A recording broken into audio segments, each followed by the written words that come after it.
I wanted to talk to you because I really wanted to get it to you. You and Alex Morgan, y'all going to revisit the 1996 Olympic Games for the 6-part documentary podcast, Summer of Gold. Talk to me about that for a second. What inspired you guys to do it?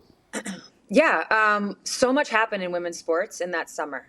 Obviously I can speak specifically to the basketball part of it, which is it launched the WNBA. It launched women's professional basketball.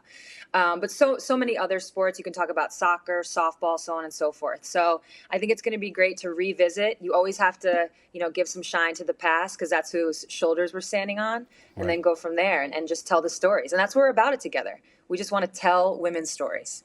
How much of a spark plug do you believe those times were for all the things that we've been experiencing in our society? I'm talking about women have been experiencing specifically. How much of a spark plug was that time to what has been transpiring over the last several years for you guys?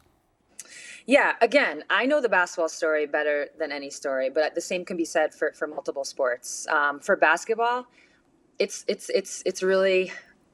The only way to describe it, it launched professional basketball. So for me growing up, it was just the Olympics. That was it. If I was lucky to catch like an NCAA Final Four on TV, maybe my dad called me downstairs and we watched. Otherwise, the Olympics was the end-all be-all. There was no professional sports. And at 15, I wasn't trying to think about going overseas. Nobody was thinking about that. So to then have a professional league in the U.S., that 96 Olympic team, they went on a full year tour that year. You've got Lisa Leslie, Cheryl Swoops, Rebecca Lobo. You turn around a year later, you've got signature shoes for those players. They're in commercials. They're on Martin. They're doing big things. And that launched it. That literally put it on the map. And in some ways, it was great, obviously. In other ways, you fast forward to now, and we still have a long way to go. But you need to start somewhere, and that is where it began.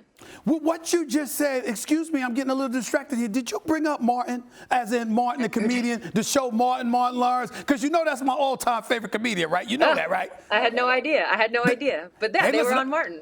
I got a segment on this show called The Love Doctor. Where you think I stole it from? I stole it from Martin.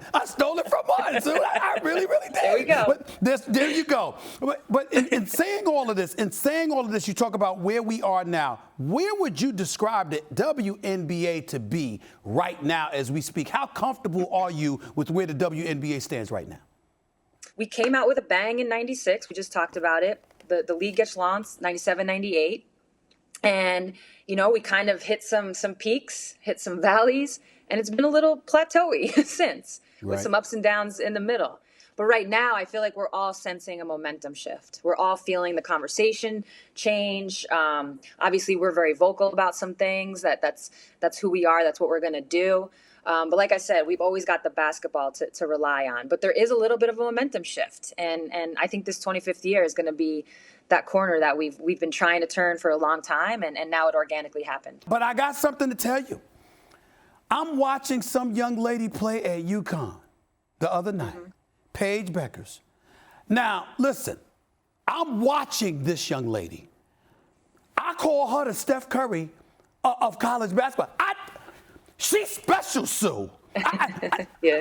She's special to me. How about you?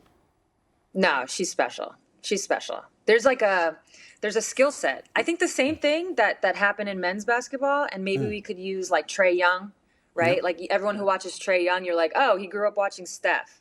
So that's who he was copying.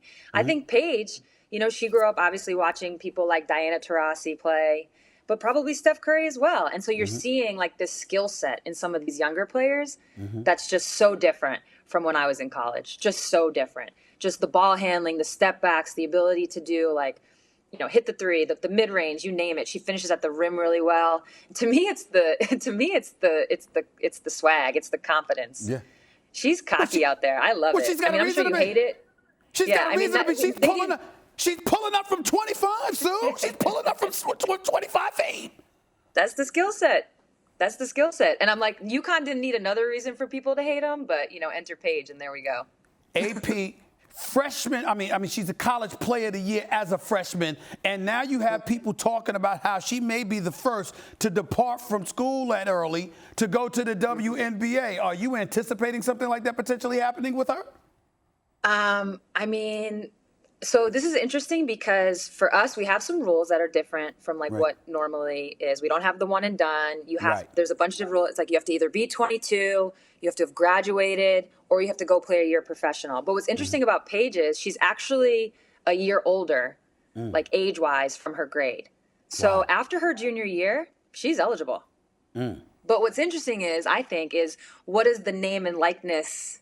Like, how does that play a role? Like, what if Paige from the NCAA, obviously, if they change that rule, what if she gets some endorsements? Does she stay the year? Does she say, let me just start making my money now? So it'll be interesting. And it's, listen, here we are talking about it. That's what it's all That's right. about. It's about these conversations. What would you, far be it for me to ask, what would you advise her to do? What would you advise her to do? Because, I mean, the money is not NBA money, but still, it's the WNBA. There's some good checks out there. What would you advise her? yeah. Sue Bird, what would you advise her to do? So two things. One, I'm glad you said that because people like to, they like to like poo-poo on our money. But like I'm sitting here to tell you, like there is money to be made, a lot of it. There's a lot of millionaires in our league. I don't say that lightly. Wow. And people just don't take that into account because they like to look at the minimum salaries. They never not like to take into account the full picture. With that, so for me, my advice would be like start your the sooner, very similar to the NBA, the sooner you get on that rookie deal, the sooner you're off it. And the sooner you can start making money.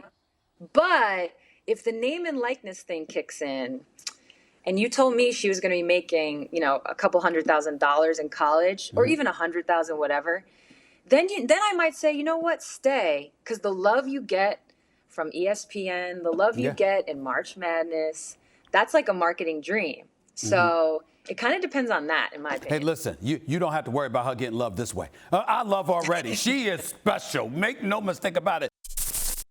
Thanks for watching ESPN on YouTube. For live streaming, sports, and premium content, subscribe to ESPN+.